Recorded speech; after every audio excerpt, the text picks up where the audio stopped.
तो स्टूडेंट्स ये आपके KMU semester first BS semester first का दूसरा लेक्चर मैं आपके लिए लाया हूँ। What is a chemical reaction? Chemical reaction का शॉर्टेस्ट डेफिनेशन ये है कि any chemical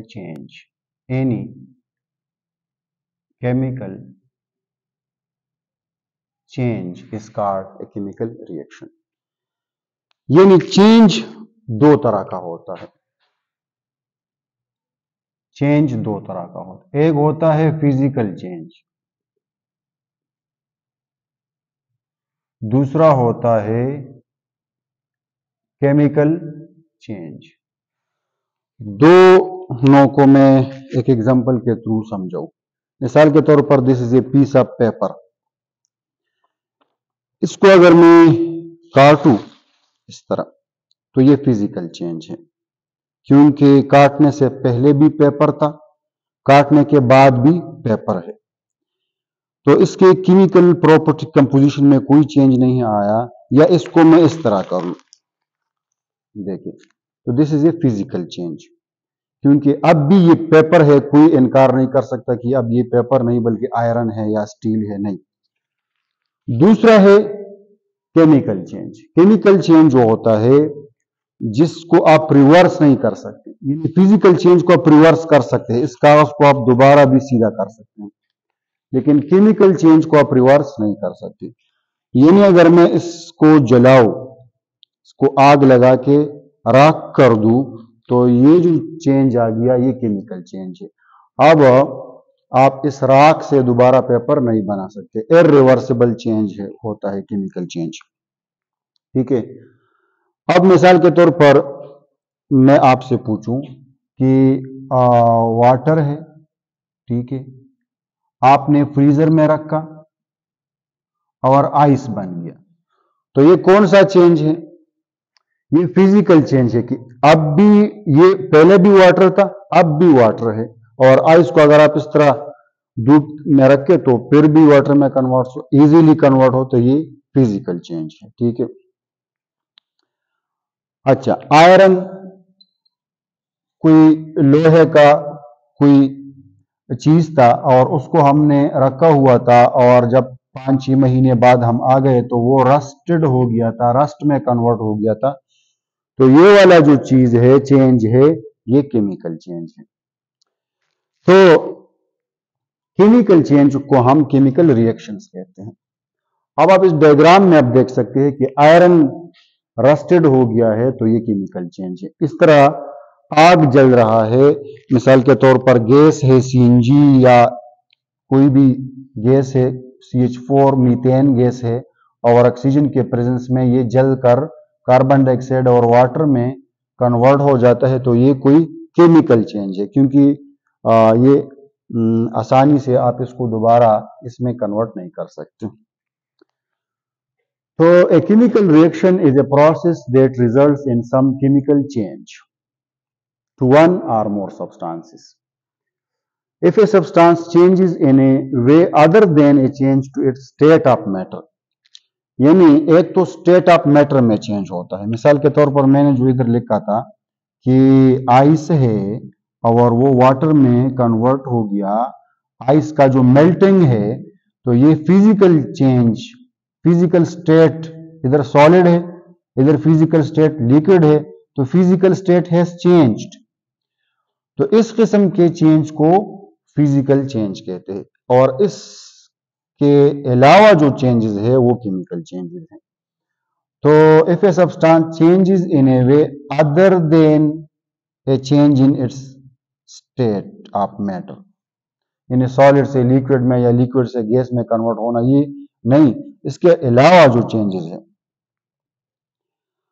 The chemicals that are used in a chemical reaction are known as reactants. यहाँ पर जो चीजें हैं इनको reactants कहते हैं, और those that are formed are known as products. जो चीजें बन जाती है उनको कहते हैं products.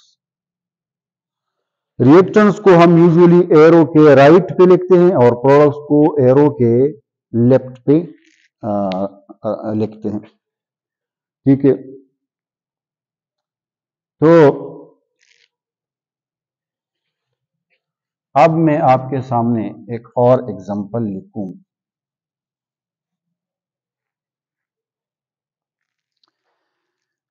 देखिए, burning of methane gas in the presence of oxygen gas to give carbon dioxide and water। तो ये क्या है? ये क्या है? ये केमिकल रिएक्शन है। ये एक खास मैंने लिखा केमिकल रिएक्शन। देखिए, मैंने वर्ड्स में लिखा, वर्ड्स में। अब मैं इन वर्ड्स को सिंबल्स में लिखता हूं। मीथेन का सिंबल है CH4। In the presence of oxygen gas, oxygen gas का सिंबल है O2। तो गिव के लिए हम एरो लिखते हैं। टू गिव कार्बन डाइऑक्साइड, ये सिंबल, एंड यानी इसके लिए मैंने प्लस लिखा, वाटर के लिए मैंने सिंबल लिखा।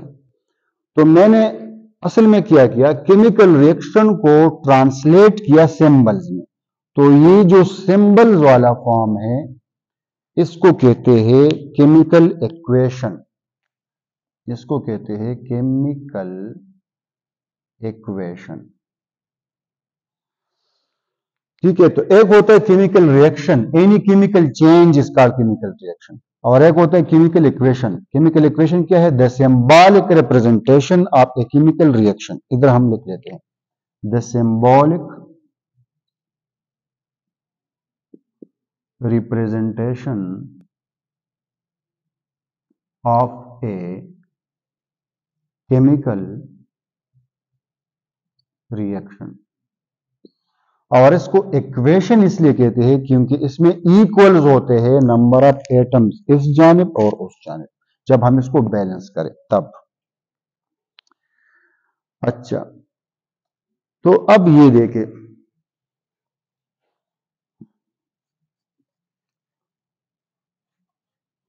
केमिकल इक्वेशन, ये एक केमिकल इक्वेशन दिया गया है। ये एक केमिकल इक्वेशन, अब देखिए ये एक केमिकल इक्वेशन है। Sodium plus chlorine, sodium chloride. Sodium का सिंबल Na, क्लोरीन का सिंबल Cl2 और सोडियम क्लोराइड NaCl। इसी तरह दूसरा है copper plus sulphur, copper sulphide. Copper का सिंबल Cu, सल्फर का symbol S, copper sulphide CuS। तो ये तो एक एग्जांपल दिए गए हैं। अब यहां पर भी एक केमिकल इक्वेशन है, हाइड्रोजन एलिमेंट है, ऑक्सीजन एलिमेंट है, कंपाउंड बना वाटर। ठीक है, ये दोनों हाइड्रोजन और ऑक्सीजन रिएक्टेंट्स है, जो वाटर है वो प्रोडक्ट है। यहां पर जो फिगर्स लेके होते हैं ये 2, इसी तरह जहां पर कोई फिगर नहीं वहां पर 1 होता है। ठीक है, और यहां पर भी 2 है, तो इसको कहते हैं कोफिशिएंट्स। इस कोफिशिएंट का मतलब यह है कि हाइड्रोजन के 2 मॉलिक्यूल्स ऑक्सीजन के 1 मॉलिक्यूल के साथ मिलकर पानी के 2 मॉलिक्यूल बनाता है। यानी ये हाइड्रोजन के 2 मॉलिक्यूल है। देखिए, एक मॉलिक्यूल ये, एक मॉलिक्यूल ये, और ये ऑक्सीजन का 1 मॉलिक्यूल है। 2 ऑक्सीजन एटम है, दोनों के दरमियान डबल बॉन्ड। तो ये एक, यहां पर बॉन्ड ब्रेक हो जाता है, यहां पर भी जो बॉन्ड है ब्रोकन, यहां पर भी जो बॉन्ड है इट इज ब्रोकन। तो ये सारे चारों हाइड्रोजन एक दूसरे से आजाद, दोनों ऑक्सीजन एक दूसरे से आजाद हो जाते हैं। अब ये दोनों हाइड्रोजन इस ऑक्सीजन के साथ मिलकर और ये दोनों हाइड्रोजन इस ऑक्सीजन के साथ मिलकर H2O 2, यानी एक H2O ये, एक H2O ये देता है। तो अब ये नए बाण इसके और इस ऑक्सीजन के दरमियान बाण बन जाता है। देखिए, तो एक डेफिनेशन हम केमिकल रिएक्शन का हो कि एक ऐसा प्रोसेस जिसमें पुराने बॉन्ड टूट जाते हैं, the old bonds are broken and new bonds are formed. तो एक डेफिनेशन ये भी है। अब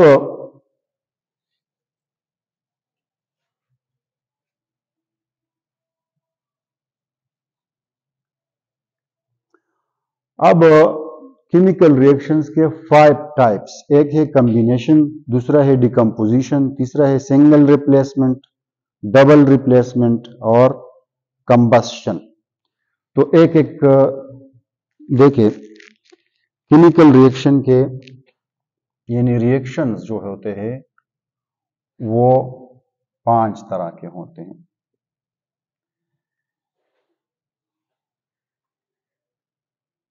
एक है कॉम्बिनेशन, इसको एडिशन भी कहते हैं। इसमें 2 चीजें बस सिंपली ऐड हो जाते हैं। मिसाल के तौर पर ए एक एलिमेंट है, बी कोई एलिमेंट है और दोनों आपस में ऐड होकर ए भी बनाए, तो इसको कहते हैं कॉम्बिनेशन। दूसरा है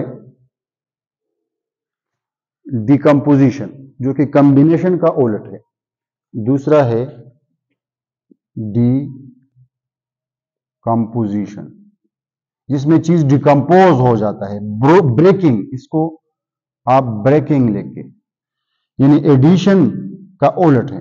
मिसाल के तौर पर एक कंपाउंड है ए बी और इसको हम 2 हिस्सों में ब्रेक अपार्ट करें तो इसको डिकम्पोजिशन कहते हैं। तीसरा है रिप्लेसमेंट, तीसरा है रिप्लेसमेंट या इसको डिस्प्लेसमेंट भी कहते हैं, डिस्प्लेसमेंट। इसमें यह होता है कि कंपाउंड है ए बी और इसने किसी कंपाउंड सी के साथ रिएक्शन किया तो ए सी बन गया और बी अलहदा हो गया, यानी बी को रिप्लेस किया सी ने, बी की जगह किसने ले ली, बी की जगह सी ने ले ली, तो इसको कहते हैं रिप्लेसमेंट या डिस्प्लेसमेंट। अगला है डबल डिस्प्लेसमेंट। इसमें ए बी एक कंपाउंड है और सी डी दूसरा कंपाउंड है। ये अपना पार्टनर उसको दे देता है और वो अपना पार्टनर इसको दे देता है। मिसाल के तौर पर ए प्लस है, बी माइनस है, इसी तरह इसमें सी प्लस और डी माइनस है, तो ए उस डी के साथ बॉन्ड बनाएगा जबकि सी बी के साथ बॉन्ड बनाएगा। तो ये डबल डिस्प्लेसमेंट है। ये सिंगल डिस्प्लेसमेंट है जिसमें एक चीज रिप्लेस हुआ, ये डबल डिस्प्लेसमेंट है। और ये जो 5वां वाला है ये कंबस्शन है। कंबस्शन कहते हैं बर्निंग को, बर्निंग यानी जलना। मिसाल के तौर पर CH4 है और ऑक्सीजन के प्रेजेंस में ये बर्न होकर कार्बन डाइऑक्साइड में और वाटर में कन्वर्ट, और इस बर्निंग में एनर्जी रिलीज होती है in the form of heat. मिसाल के तौर पर हम घरों में गैस जलाते हैं या गाड़ी में फ्यूल जलता है तो एनर्जी रिलीज होती है जिसके थ्रू हम कुकिंग करते हैं, गाड़ी चलाते हैं वगैरह। तो बर्निंग का जो रिएक्शन है ऑक्सीजन के प्रेजेंस में होता है। और ये चूंकि आप मेडिकल के स्टूडेंट्स हैं तो इसके लिए मैं इसमें थोड़ी सी मैं वजाहत कर लूं कि ऑक्सीजन अगर एक्सेस हो, ऑक्सीजन अगर एक्सेस हो तो फिर कार्बन डाइऑक्साइड प्रोड्यूस होगा जो कि कोई हार्मफुल गैस नहीं है। लेकिन इसको थोड़ा सा मिटाएं।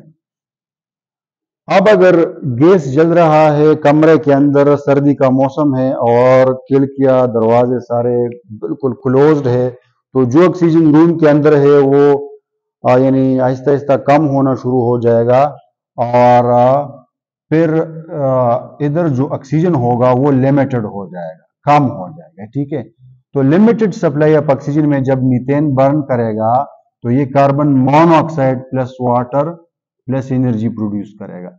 यानी बाकी दो चीजें तो सेम है, लेकिन डाई की जगह मोनोऑक्साइड प्रोड्यूस होगा, जो कि बहुत ज्यादा पॉइजनस है।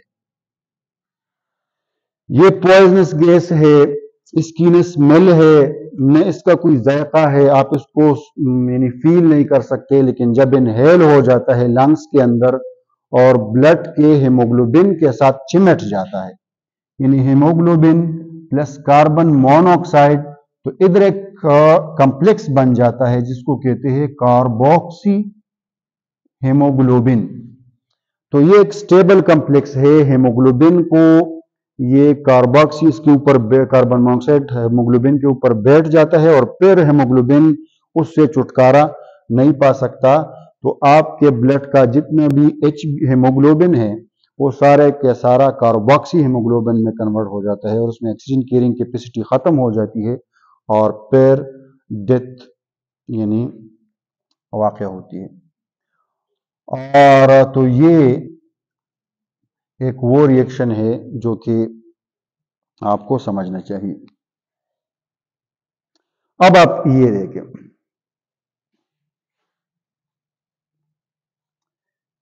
इसमें अब देखिए ये आपका एक स्लाइड है, ठीक है। तो अब बिल्कुल वाज़ेह है, कॉम्बिनेशन रिएक्शन है, इसमें ए और बी कंबाइन होकर ए बी बन गए, कैल्शियम और सल्फर कंबाइन होकर कैल्शियम सल्फाइड बन, कैल्शियम और सल्फर तो प्रोडक्ट क्या हो कैल्शियम सल्फाइड। तो कॉम्बिनेशन वाला वो जो A plus B is equal to A B वाला चीज है वो है। अब ये देखिए डिकम्पोजिशन रिएक्शन है, इसमें यानी बड़ा कंपाउंड होगा वो डिकम्पोज ब्रेक होकर दो छोटे कंपाउंड में तब्दील होगा। तो ये जो कंपाउंड है ये क्या है, ये CO CO COH और CH है, कार्बनिक एसिड है। इसका फॉर्मूला है H2CO3 और इसका जो स्ट्रक्चर दिखाया गया है तो वो कुछ इस तरह है कि कार्बन है, उसके साथ ऑक्सीजन है, उसके साथ एक और ऑक्सीजन है, उसके साथ हाइड्रोजन है और उसके साथ OH है। तो H2CO3 असल में इसका स्ट्रक्चर कुछ इस तरह बनता है, H2CO3। तो ये ब्रेक होगा और इससे बनेंगे एक वाटर का मॉलिक्यूल, यानी इसको आप ले देखिए H और OH को ले ले, ये देखिए H और OH को ले ले, तो इससे बनेगा H और OH से बनेगा वाटर और बाकी क्या चीज रह जाता है कार्बन डाइऑक्साइड CO2। CO2 का स्ट्रक्चर इस तरह होता है। अच्छा, तो ये डिकम्पोजिशन। अब ये सिंगल रिप्लेसमेंट है, बहुत क्लियर है, ठीक है, इसमें तो कोई मुश्किल नहीं है। ये भी सिंगल डिस्प्लेसमेंट का एक एग्जांपल है। इधर देखिए आयरन है, इधर कॉपर सल्फेट है, तो कॉपर की जगह आयरन आ जाता है। देखिए आयरन एंटर हुआ, FeSO4 बना, वो कॉपर निकल गया, अलहदा रह गया, ठीक है, और इधर है एरो। इसके बाद डबल डिस्प्लेसमेंट वाला रिएक्शन है ये। देखिए ना, अगर ए के ऊपर पॉजिटिव और बी के नेगेटिव है, इस तरह सी और डी के ऊपर चार्जेस है, तो प्लस माइनस के साथ बॉन्ड बनाएगा AD और ये प्लस इस माइनस के साथ। और जब भी हम फॉर्मूला लिखते हैं तो प्लस को आगे लिखते हैं, यानी जिस तरह के हमारे पास NaCl हो तो Na प्लस Cl माइनस है, हम Cl Na नहीं लिखते। ये रूल है फॉर्मूला लिखने का कि पॉजिटिव आयन को आगे लिखते। चंद एक्सेप्शंस ऐसे भी है जिनमें नेगेटिव को आगे लिखा गया है।